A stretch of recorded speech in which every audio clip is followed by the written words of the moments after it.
Solve करते हैं exercise 1.6 question number 6 कहते हैं if twice the son's age in year is added to the father's age the sum is 70। कहते हैं कि अगर हम ट्वाइस द सन एज, अगर हम सन को रिप्रेजेंट करेंगे एस से और फादर को हम रिप्रेजेंट करेंगे एफ से, तो ये कहते हैं if twice the son age in years is added to the father age, कि अगर हम फादर के एज के साथ twice the son age, son का डबल ऐड कर ले, द सम इज 70, वो किसके बराबर होगा? 70 के बराबर होगा। फिर कहते हैं but if twice the father's age, अगर हम फादर्स के एज को डबल करते हैं, is added to son's age, और हम उसको सन के एज के साथ ऐड कर दे, द सम इज़ 95, उसका सम होगा हमारे साथ 95। Find the ages of father and son, कहते हैं कि आप एज फाइंड कर ले फादर की और सन की। तो हम सबसे पहले मैट्रिक्स ए फाइंड करेंगे, उसमें हम एफ का कोफिशिएंट फर्स्ट कॉलम में लिखेंगे और एस का कोफिशिएंट सेकंड कॉलम में लिखेंगे।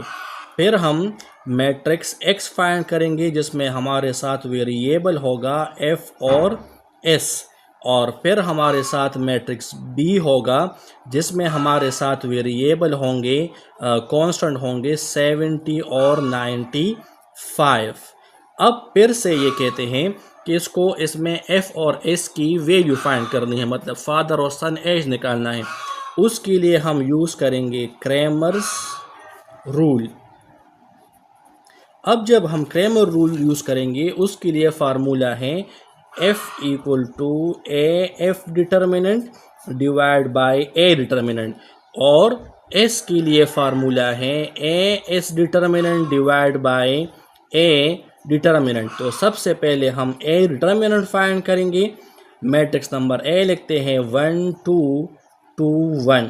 अब इसका डिटर्मिनेंट फाइंड करेंगे तो मेन डायगोनल आपस में मल्टीप्लाई होगा और फिर सेकेंडरी डायगोनल आपस में मल्टीप्लाई होगा। तो 1 1 जार 1, 2 2 जार 4, तो इससे आएगा -3। अब हम जब ए एफ मैट्रिक्स फाइंड करेंगे उसके लिए हम मैट्रिक्स ए के फर्स्ट कॉलम को रिप्लेस करेंगे मैट्रिक्स बी पर। तो यहाँ पर लिखते हैं ए एफ मैट्रिक्स। अब फर्स्ट कॉलम को रिप्लेस करेंगे मैट्रिक्स बी पर, तो वो है 70 और 95, और सेकंड कॉलम 2 1 अपनी जगह। अब इसका हम फाइंड करते हैं डिटर्मिनेंट, ए एफ मैट्रिक्स का डिटर्मिनेंट। तो 70 और 95 अपनी जगह, 2 1 अपनी जगह। अब मेन डायगोनल मल्टीप्लाई करते हैं, वो है 70 मल्टीप्लाई 1, और फिर सेकेंडरी डायगोनल को मल्टीप्लाई करते हैं, वो है 95 मल्टीप्लाई 2।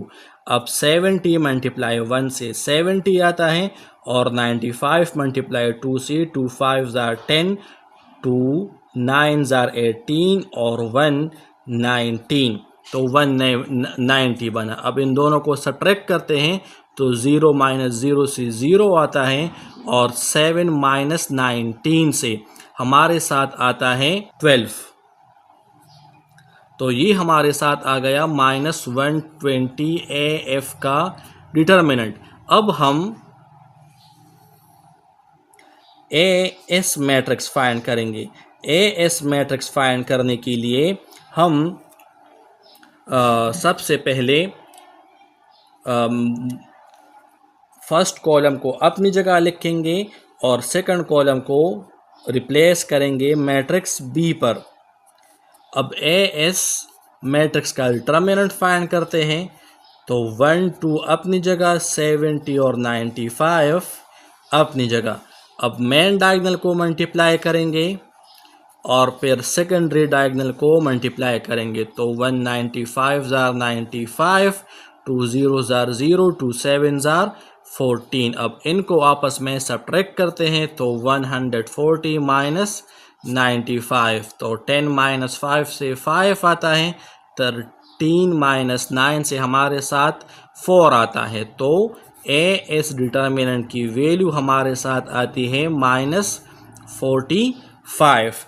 अब हम फार्मूला लिखते हैं एफ का, वो है ए F determinant divide by A determinant, और एस का फार्मूला है A S determinant divide by A determinant.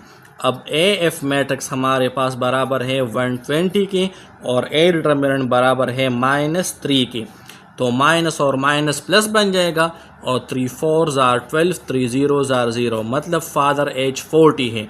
अब सन का फाइंड करते हैं तो ए इस डिटर्मिनेंट की वैल्यू -45 है और ए डिटर्मिनेंट की वैल्यू -3 है। अब माइनस डिवाइड बाय माइनस से प्लस आएगा और 45 को डिवाइड करते हैं 3 पर, तो 3 1s are 3, 3 5s are 15, तो सन एज हमारे साथ आता है 15।